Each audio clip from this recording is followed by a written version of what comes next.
They knew. The senior executives at the Big Five banks who quietly fired thousands of their own staff last week, they knew. The wealthy homeowners in Oakville and West Vancouver who are currently fire selling their mansions at 50% discounts, they knew. They didn't sell their homes and purge their payrolls because of a routine restructuring. They didn't panic sell their assets because they suddenly disliked the neighborhood. They made these moves because they have access to data that you don't. They have seen the internal spreadsheets, the delinquency forecasts, and the credit risk models that are flashing red behind the closed doors of Bay Street. They know that in February 2026, the Canadian housing market hits a brick wall. A wall so thick and so hard that it threatens to shatter the financial spine of the middle class. And it is called the Renewal Wall. For the past 2 years, we have been talking about it as a theory. A what if, a distant storm cloud on the horizon. But today, the storm isn't approaching anymore. It is directly overhead. The rain has started. And the shelter you thought you had, your locked-in mortgage rate, is about to be ripped away. Welcome back to Canada Property Watch. We have chronicled the mass layoffs of the white-collar class. We have documented the liquidation of luxury real estate. Today, we are connecting the final, most devastating dot in this crisis. We are exposing the payment shock. Right now, an estimated 1.8 million Canadian mortgages are marching toward renewal in 2026. These aren't just any mortgages. These are the vintage of 2021, loans taken out during the peak of the mania, when house prices were at their all-time highs and interest rates were at 5,000-year lows. Those borrowers are about to walk into a bank branch expecting a negotiation, and they are going to walk out with a financial death sentence. We are looking at monthly payment increases of 40%, 50%, and in some cases involving variable rates up to 60%. In this deep dive investigation, we are going to expose the amortization trap that the banks have been desperate to hide. We will explain the mechanics of the negative amortization nightmare facing variable rate holders. We will break down why strategic default, walking away from your home, is about to become the most common financial strategy in Canada. And we will explain why the banking system is terrified that this shock will trigger a liquidity crisis that no government bailout can fix. The insiders got out first. They rang the bell. Now, the trap is closing on everyone else. To understand the magnitude of the disaster we are facing today, in February 2026, we have to travel back in time.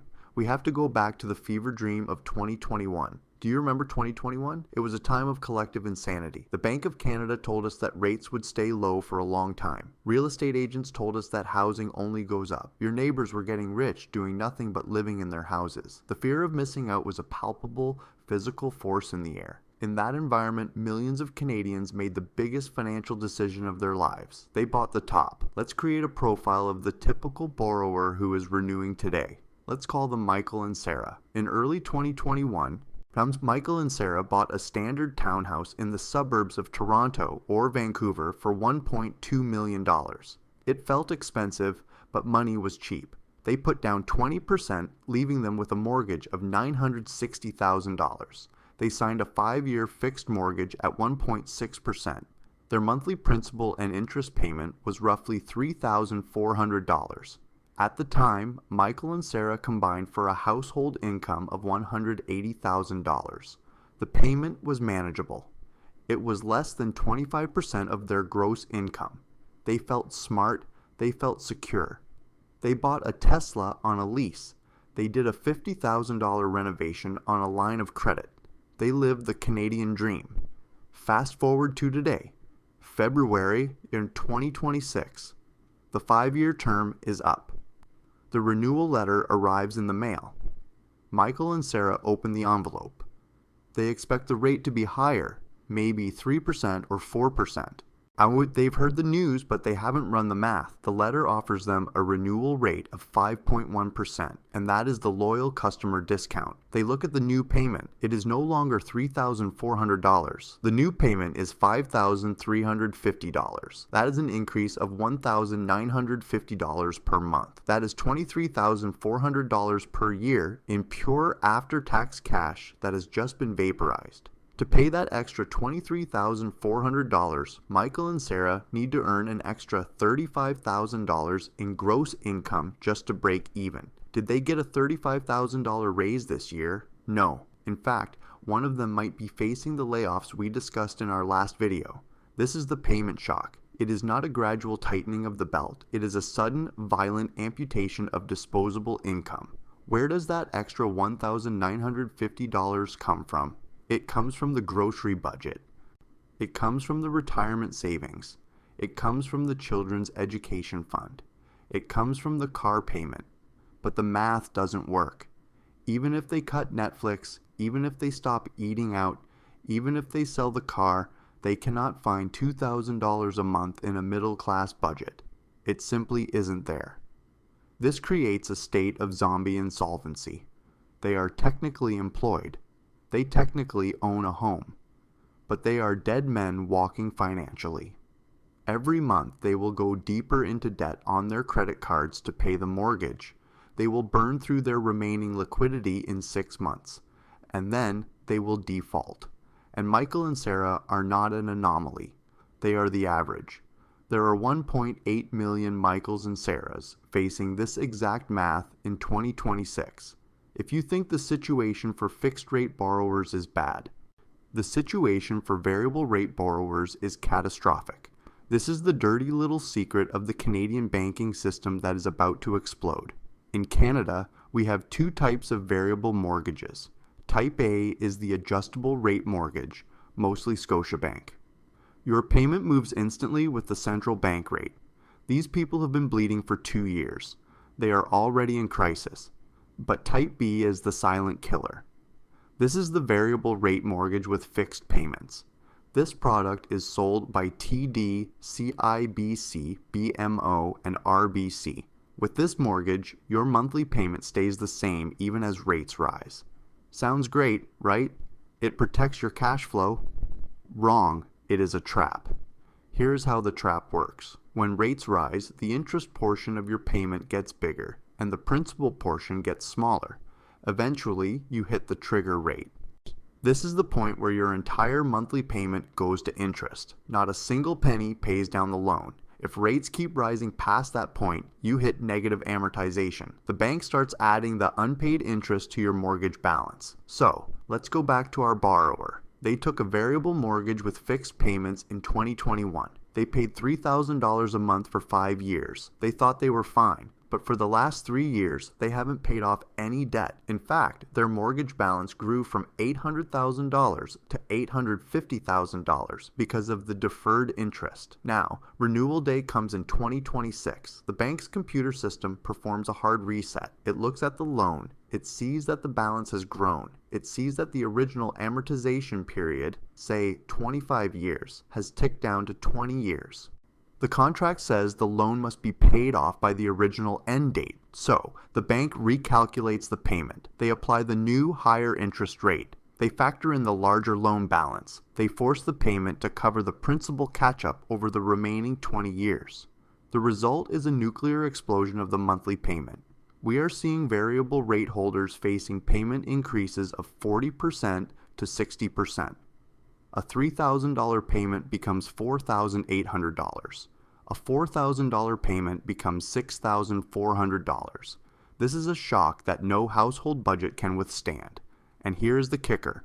The banks cannot easily extend and pretend anymore. During the term, they let the amortization extend to infinity, 30 years, 50 years, 70 years. It was just a number on a screen. But at renewal, the contract resets. Unless you refinance, which requires requalifying at huge income levels, you have to snap back to the original schedule. The safety valve of fixed payments was actually a pressure cooker.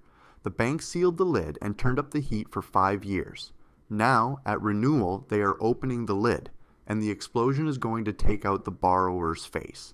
This brings us to the psychological shift that the banks fear most. It is the shift from moral obligation to financial calculation. For decades, the Canadian banking system has relied on a unique cultural trait. Canadians are polite, rule-following debt servants. We will eat Kraft dinner, we will cancel our vacations, we will work 3 jobs, we will raid our retirement funds. all to pay the mortgage. We are terrified of defaulting. We view it as a moral failure, but every man has a breaking point. And that breaking point is reached when the asset becomes a liability. Imagine you are Michael and Sarah. You are facing a $5,350 monthly payment, but you look at the market. Your neighbor, the banker, just sold his identical townhouse for $900,000 in a fire sale. You owe $960,000. Your house is worth $900,000. You are underwater by $60,000. Plus, if you sell, you pay $40,000 in realtor fees. So you are really underwater by $100,000. You are paying a premium price for a depreciating asset. You are throwing good money after bad. You sit at the kitchen table and you do the math.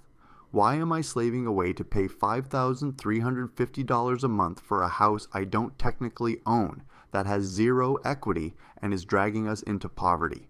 We could rent a similar house down the street for $3,000. Suddenly, the fear of default vanishes. It is replaced by the logic of survival. This is strategic default. It is when a borrower can pay by starving themselves, but chooses not to pay because it makes no financial sense. In the United States, in 2008, this was called Jingle Mail. Borrowers would put their house keys in an envelope and mail them to the bank. They walked away. The Canadian banks always say, "It can't happen here. We have full recourse mortgages. If you walk away, we can sue you for the difference. We can garnish your wages. We can take your other assets." Let me tell you the dirty truth about full recourse. It only works if you have blood to give. If Michael and Sarah are bankrupt, if they have drained their savings trying to keep up, if one of them has lost their job, what is the bank going to seize? The leased Tesla. The maxed out credit cards. You cannot get blood from a stone. When one person defaults, the bank sues them. When 100,000 people default, the legal system collapses. The banks don't have enough lawyers to sue everyone. The full recourse threat becomes a paper tiger. The banks know this. That is why they are terrified. They know that once the social contract breaks, once Canadians realize that defaulting is a valid business decision, the floodgates will open. If the homeowners are the victims of this crisis, the investors are the accelerants. We have to talk about the investor class. In downtown Toronto and Vancouver, nearly 50% of all condos are owned by investors. These are not tycoons. These are Uber drivers, dentists, teachers, and small business owners who bought into the myth of passive income. They bought tiny 500 square foot shoeboxes relying on the BRRRR strategy. Their entire business model relied on one thing: cheap debt. When their mortgages renew in 2026, the math becomes grotesque. Let's say an investor owns a condo. Rent is $2,500 a month, capped by rent control. The old mortgage plus fees was $2,600 a month, a loss of $100 manageable. The new mortgage plus fees is $4,200 a month. That is a net loss of $1,700 per month. There is no investor in the world who will voluntarily lose $1,700 a month for an asset that is dropping in value. You can't raise the rent by $1,700. The market won't bear it, and the law won't allow it. You can't refinance because the property doesn't cash flow, so the bank won't lend you more money. So the investor has only one choice: sell.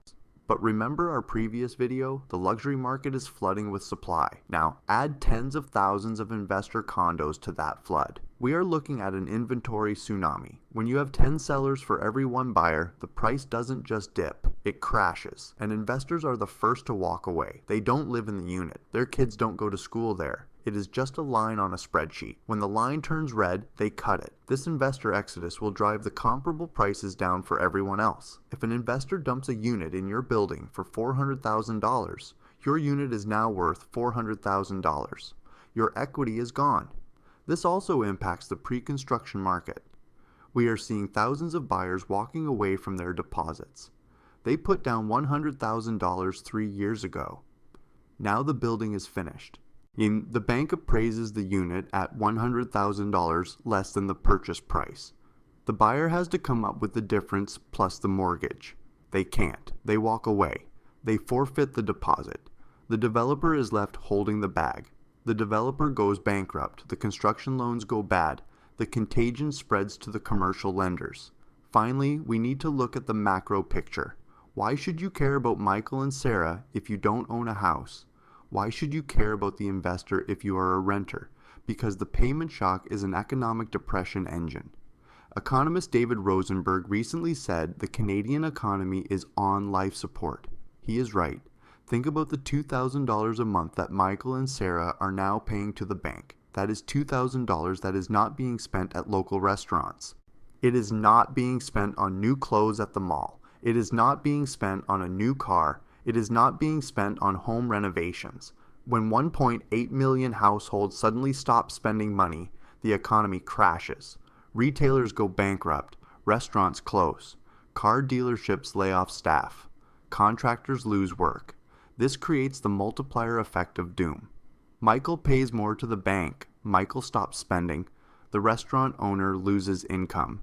The restaurant owner fires the waiter. The waiter defaults on his car loan. The bank takes losses on the car loan. The bank tightens lending, and Michael loses his job. It is a vicious, self-reinforcing spiral. The payment shock sucks the oxygen out of the economy. It turns Canada into a nation of house-poor zombies who exist only to service their debts.